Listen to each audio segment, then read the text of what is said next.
লাও 20 টাকা তো একটাই বিমল বে।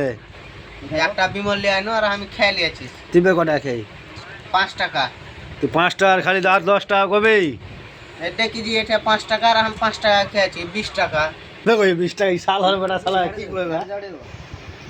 এই হিসাব কত যাচ্ছে না তোর ছেলে বে? জানি যে দেখো আ তো দেখো 5 টাকা হ্যাঁ। বিমলের লিয়েছি আর 5 টাকা আমি খেয়েছি 20 টাকা হলো। এই সালার বেটা সালা 20 টাকা কোন টাকা হলো বে? 5 টাকা থামো 5 আর 5 হুম 18 টাকা হচ্ছে। আর 2 টাকা কবে?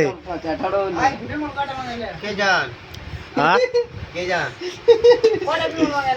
আজ বিমল 20 টাকা দিন ওকে আর কোন একটা 3টা বিমল আসবে আর তুই 5 টাকা খেয়ে নিবি।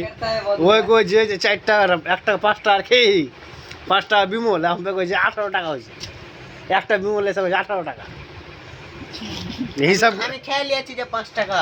তো 5 টাকা খালি আর 15 টাকা কই? আমি কে জান আর 10 টাকা 5 টাকা খেয়ে একটা বিমল দিছি। বলতে আমি কে জানি। তো কয় টাকা হলো হিসাব করে বুঝা বুঝিয়ে দেয় কাটা আটি। এটা 5 টাকা আর 5 টাকা খেয়েছি 10 টাকা 10 টাকা আর 10 টাকা কই? আর 10 টাকা খেয়ে লিয়েছি। তুই 5 টাকা খালি আর 10 টাকা করে দেখালি তুই। এটা কয় টাকা? ওগুলো আরে শালার বড় 12 টাকা বুঝি। আই